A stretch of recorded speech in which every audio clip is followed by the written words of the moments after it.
Bonjour. Il y a quelques mois, je suis passé sur cette route à côté de Châteaubriand et j'ai vu ce mémorial. Et je me suis dit, je vais revenir aujourd'hui pour parler devant eux de la situation actuelle. Alors ces gens-là, ces résistants, ont donné leur vie pour que nous puissions vivre dans un pays libre. Cette liberté, nous sommes en train de la perdre. Je vais vous expliquer pourquoi. Je vous expliquerai aussi pourquoi je pense que notre président actuel est le plus grand traître de l'histoire de France. Et pour comprendre certaines choses, il faut regarder le passé, regarder ailleurs, c'est ce que nous allons faire. Lors d'un discours à l'université de Columbia, 10 jours avant son assassinat, le 22 novembre 1963, John Fitzgerald Kennedy a dit: le bureau présidentiel a été utilisé pour mettre sur pied un complot d'anéantissement de la liberté du peuple américain. Et avant de quitter ce bureau, je dois informer les citoyens de cet état critique. JFK, par exemple, voulait retirer les conseillers militaires américains du Vietnam. Après son assassinat, Lyndon Johnson, lui, se lance dans la guerre. Bilan: 670 milliards de dollars engloutis, 58 000 soldats américains tués, des milliers de blessés. Cet argent a été pris dans les poches du contribuable américain pour atterrir dans les poches des marchands d'armes. Soyez conscients que l'organisation qui a voulu l'assassinat de JFK a évolué. Nous avons vu qu'elle avait infiltré le bureau présidentiel avant JFK et elle est revenue après. Et si vous faites une petite recherche sur Internet, vous faites président USA franc-maçonnerie, vous verrez que tous les présidents américains, à part Trump, sont liés à la franc-maçonnerie. Et c'est le cas de nombreux hommes politiques de tous les pays. Cette organisation n'a pas limité son influence aux USA. La mondialisation, l'ONU, l'OMS, l'OTAN et l'Union européenne, bien sûr, ont offert un boulevard à cette engeance. Une des têtes de cette organisation a un nom. Elle s'appelle le WEF. On en a parlé récemment, le sommet de Davos. Le président du WEF, Klaus Schwab, fils d'un ancien nazi, s'est vanté que son organisation avait infiltré presque tous les gouvernements du monde.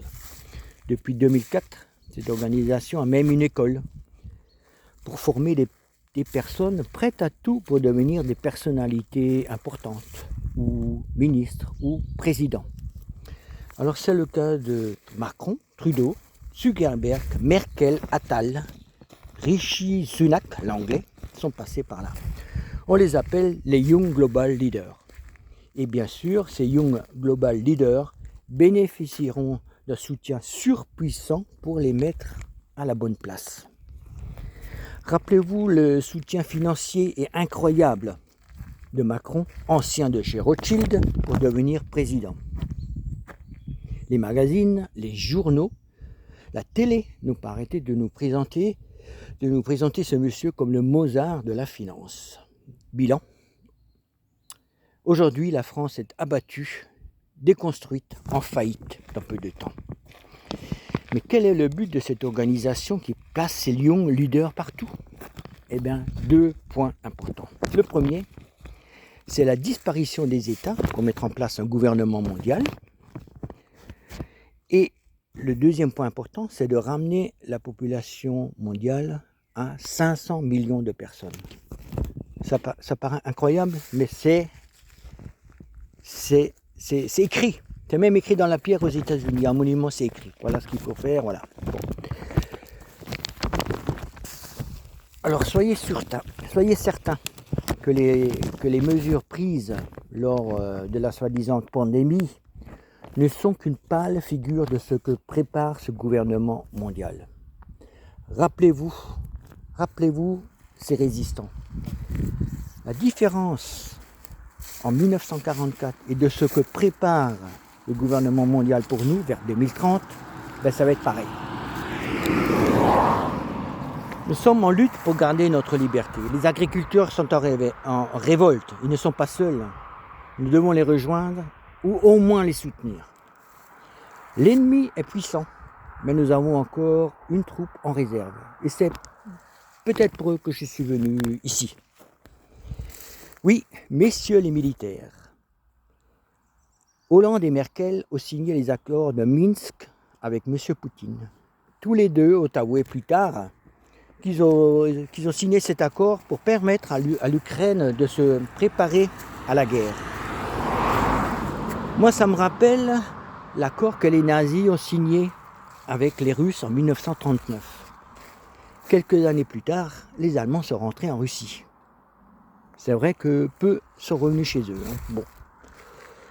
Alors, ne tombez pas dans ce piège. Prenez plutôt le beau chemin de vos ancêtres qui, en 1792, ont battu la coalition monarchique qui se dirigeait vers Paris.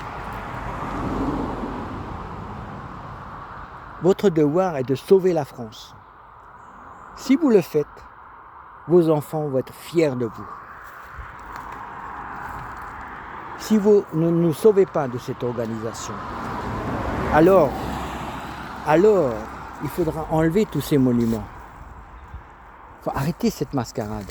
Enlevez tout ça. Ils sont morts pour rien.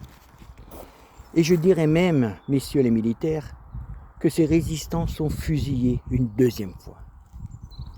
J'aimerais vous rappeler les paroles de Macron. Nous sommes en guerre. Oui, Macron, tu es en guerre contre la France. Alors voilà mes propositions. C'est d'arrêter ce gouvernement, bien sûr.